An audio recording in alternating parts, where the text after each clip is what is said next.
Bonsoir à toutes et à tous, ravi de vous retrouver sur 8 Mont-Blanc. Bienvenue dans cette édition un peu spéciale du journal de la rédaction. Nous sommes installés ici au stade des Grangettes à Rumilly, malheureusement sous la pluie, c'est pour ça qu'on s'est mis dans les tribunes pour ce journal du 6 mai 2021 consacré donc au GFA Rumilly-Vallière. Au sommaire ce soir, nous irons en Maurienne pour débuter cette édition avec la visite de Joël Giraud. Le secrétaire d'État chargé de la ruralité était à Modane ce jeudi pour faire le point sur le Lyon-Turin. Victoria Lopez y était. Et puis le troisième épisode de notre série de la semaine consacrée à l'univers de la boulangerie. Après Annecy-le-Vieux et Aix-les-Bains, Fanette de Buisson nous emmène ce soir au CFA Le Fontanil de Saint-Alban-l'Est où elle a pu assister à un des cours avec des apprentis. Je suis donc en votre compagnie, Bruno Picon. Bonsoir. Bonsoir. Vous êtes donc un des 4 coprésidents du GFA Rumilly-Vallière. Avant de lancer notre premier sujet, de revenir un peu plus longuement sur cette aventure, dans quel état d'esprit êtes-vous à pile une semaine de ce grand rendez-vous face à l'AS Monaco ? Écoutez, on est dans un très bel état d'esprit. On est dans la préparation, les préparatifs, des ventes de maillots, l'organisation du match. Et puis voilà, on prépare le match et la pression commence à monter. On en rediscute juste après, merci pour cette première réponse. Je vous lisais donc en titre dans l'actualité de ce jeudi 6 mai, la nouvelle visite de Joël Giraud en Savoie Mont-Blanc. Le tunnel du Mont-Cenis, plus connu sous le nom de tunnel du Fréjus, fête cette année ses 150 ans. Il y a plus d'un siècle, ce tunnel a marqué l'histoire des relations franco-italiennes. Aujourd'hui, c'est la liaison Lyon-Turin qui est au cœur des discussions. Le nouveau tunnel transalpin doit permettre de moderniser l'axe ferroviaire et de mieux répondre aux besoins en termes de transport et de passagers comme de marchandises. Victoria Lopez a suivi la visite donc du secrétaire d'État chargé de la ruralité, Joël Giraud. On regarde ce reportage.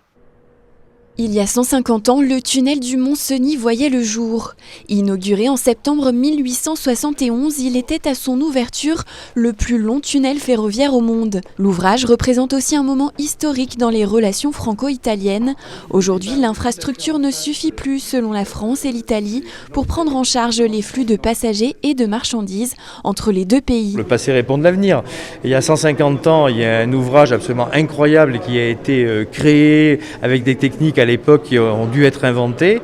Et aujourd'hui, nous sommes sur une logique qui est une logique toujours de dessert de ces territoires avec d'autres moyens plus modernes que nécessite tout simplement, l'adaptation au trafic ferroviaire voyageurs et marchandises qui doit être mise en place dans les Alpes. Le nouveau tunnel transalpin du Lyon-Turin est un maillon indispensable dans le projet de desserte de ces territoires. L'un des enjeux importants de la structure est de limiter davantage le transport routier en favorisant le ferroviaire. Mais le projet ne convainc pas tout le monde. On nous fait croire qu'il faut attendre une nouvelle infrastructure pour pouvoir faire ce transfert. Mais dans combien de temps ? Dans 20 ans ? Dans 30 ans ? En attendant, qu'est-ce qu'on fait ? Les Suisses, eux, ont pris le taureau par les cornes. Qu'est-ce qu'ils ont fait, les Suisses ? Ils ont obligé les camions à aller sur le train, sur des lignes existantes qui ont les mêmes caractéristiques que la nôtre. Pourquoi en France on ne le fait pas ? Tantôt controversé, questionné ou retardé, où en est aujourd'hui le chantier du tunnel ? Au total, entre les deux tubes de 57,5 km de long, les différentes galeries techniques, etc., nous aurons 163 km de galeries à creuser. Aujourd'hui, il y en a déjà presque 29, soit plus de 17%, qui ont été réalisés. Il apportera déjà sécurité puisque ça sera un tunnel bitube et pas un seul tube dans lequel des trains se croisent. Donc là, les trains ne se croiseront pas.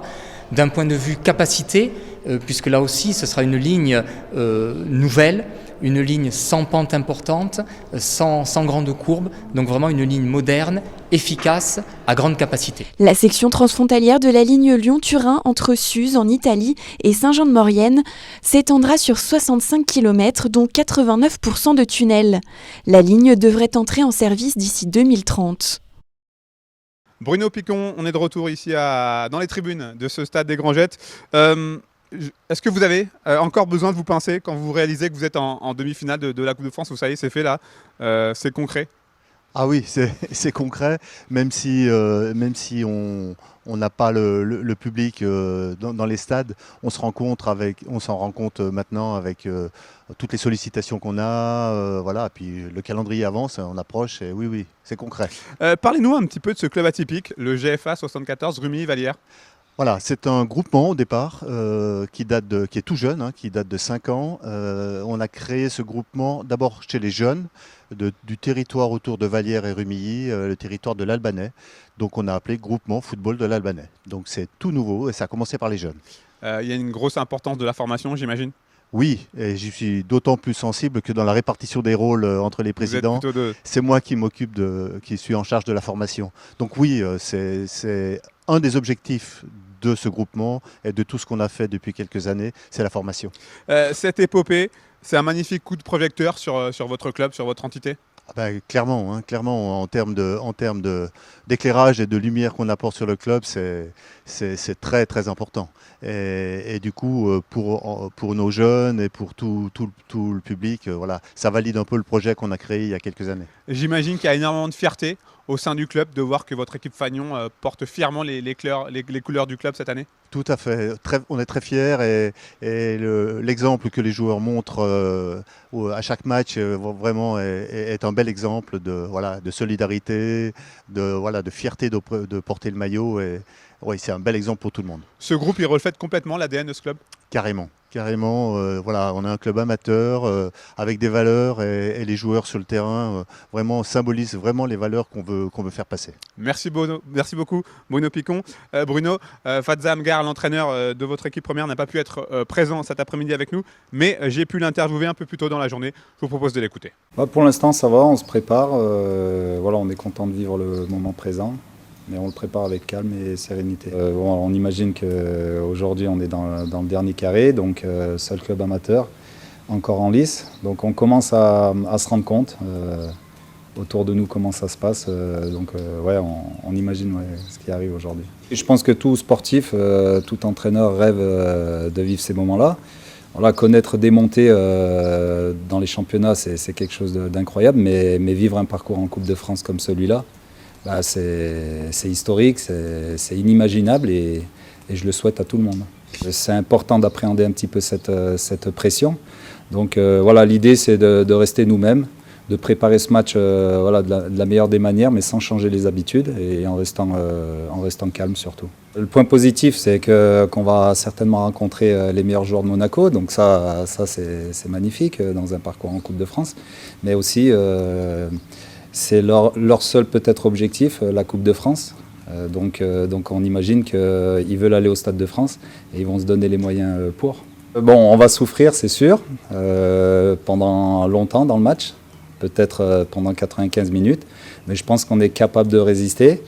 Et pourquoi pas, par exemple, sur un coup de pied arrêté, inscrire le but de la victoire dans les dernières minutes. Rester les mêmes, se préparer normalement. Vraiment profiter encore de cette semaine, profiter de tout, de ce qui se passe autour de nous, l'emballement, les dernières séances, parce qu'on sait qu'il ne va pas nous rester beaucoup d'entraînement à faire, que ce soit pour la demi-finale ou peut-être pour la finale. Donc c'est vraiment du plaisir et profiter. Vous faites quoi le 19 mai 19 mai, on monte à Paris normalement. On continue d'évoquer le GFA Rumilly-Vallière, toujours ici au stade des Grangettes. Le Rumilly-Vallière, le GFA qui reçoit l'AS Monaco jeudi 13 mai 2021 au Parc des Sports d'Annecy pour cette demi-finale. Je suis en compagnie de vous, Ferhat Vdje. Vous êtes joueur au sein de cette équipe Fagnon. Quand on joue dans un club amateur, qu'est-ce que ça représente la Coupe de France ? Je pense que c'est au même degré que les joueurs professionnels qui jouent la Champions League.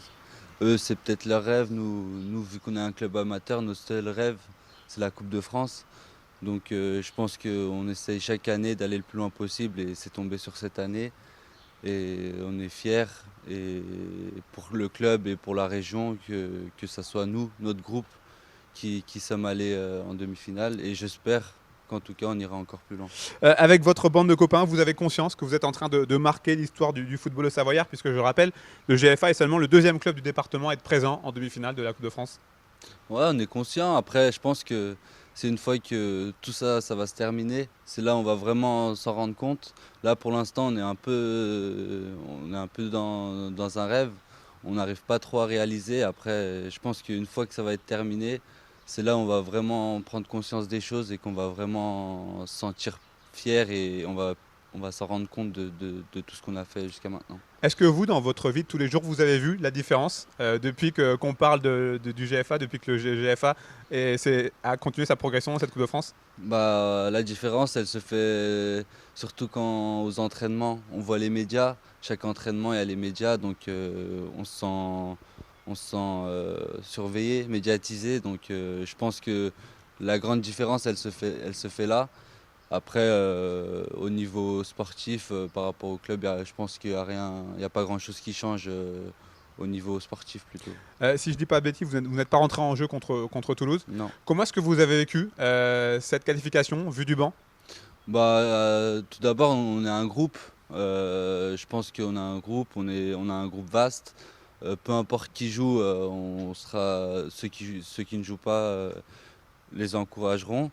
Peu importe qui joue, moi j'ai fait les tours précédents par exemple, d'autres personnes vont faire les tours d'après, donc peu importe qui joue, le seul objectif il est uni et je pense que c'est la qualification le plus important et on est tous dans cette optique-là. Vous qui êtes à l'intérieur du groupe, qu'est-ce qui en fait la force? C'est quoi la force du GFA? La force du GFA, je dirais la solidarité. On est un club familial, on s'entraide beaucoup, il n'y a pas de stars. On est tous égaux, on va dire, et on a une entraide entre nous, surtout sur le terrain. On a un vrai bloc et je pense que c'est ça qui fait notre force aujourd'hui. À une semaine de rencontrer Monaco, une des plus grandes équipes du championnat de France, qu'est-ce que ça vous fait, vous, de vous dire que vous allez côtoyer des joueurs professionnels comme Wissam Ben Yedder, comme Alexander Golovin s'il joue, enfin, un grand entraîneur avec la personne de Niko Kovac? Ouais. C'est exceptionnel, ça va nous donner une chance de nous frotter un peu au monde pro. Enfin, on l'a déjà fait avec Toulouse, mais là c'est vraiment un gros club de Ligue 1 qui a une histoire, qui a déjà fait la Champions League, qui a des internationaux qui ont fait des Coupes du Monde, un joueur comme Fabregas qui a tout gagné dans sa vie, dans sa carrière. Donc je pense que c'est vraiment une chance pour nous de se montrer et de voir ce qu'on vaut face à ce genre de personnage. Merci beaucoup Ferhat, vous savez Merci évidemment tout ce qu'on vous souhaite pour jeudi prochain. Merci. Allez, on continue le déroulé de ce journal du 6 mai 2021, place à notre série de la semaine à présent. Vous le savez, Fanette de Buisson a choisi de s'intéresser au secteur de la boulangerie, un secteur qui emploie 180 000 personnes, dont 22 000 apprentis en France. Des jeunes qui se lancent dans ce métier exigeant, souvent par passion. Certains se forment au CFA Le Fontanil, installé à Saint-Alban-l'Est en Savoie. Fanette de Buisson s'est glissée dans l'un des derniers cours de l'année. Reportage. C'est tout bon, tu prends les gants? Transmettre, rassurer, bousculer, accompagner. Thierry Mollard est formateur depuis plus de 30 ans. Des générations de boulangers sont passés ici. Ce groupe de jeunes terminera au mois de juin son année complémentaire, une 3e année qui suit le CAP et permet éventuellement de préparer le brevet professionnel. Chloé est l'une d'elles. J'aime bien voir la continuité de faire les produits et puis le lendemain les cuire, enfin voir la suite, voir le produit fini une fois qu'on l'a fait. La passion au cœur et au bout des doigts. Ces futurs professionnels alternent entre 3 semaines en entreprise et 1 au centre de formation. Emma est tombée dedans toute petite. Elle travaille avec ses parents dans la boulangerie familiale d'Éménuire. Avant, c'était considéré comme un métier d'homme. Et maintenant, on voit de plus en plus de femmes en fait. Et c'est ça qui donne la force de faire ça, quoi. J'aimerais partir au Canada ou aux États-Unis, faire de la boulangerie. Au début, travailler en tant que salarié et après ouvrir ma boîte à l'étranger. Ça pourrait être un bon programme, je pense. Depuis tout petit, j'ai vu ça une fois à la télé, je crois. Et vraiment, je suis passionné depuis. C'est vraiment waouh. J'ai vu ça, je me suis dit, je veux savoir faire.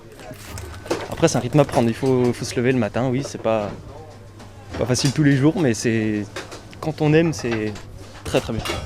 Un métier exigeant qui a la cote et la demande côté entreprise est bien là. Chaque jeune apprenti se voit proposer 2 offres d'emploi dans le département. Notre métier, moi, c'est pas prof de boulangerie en fait. Mon métier, c'est de les accompagner dans un projet.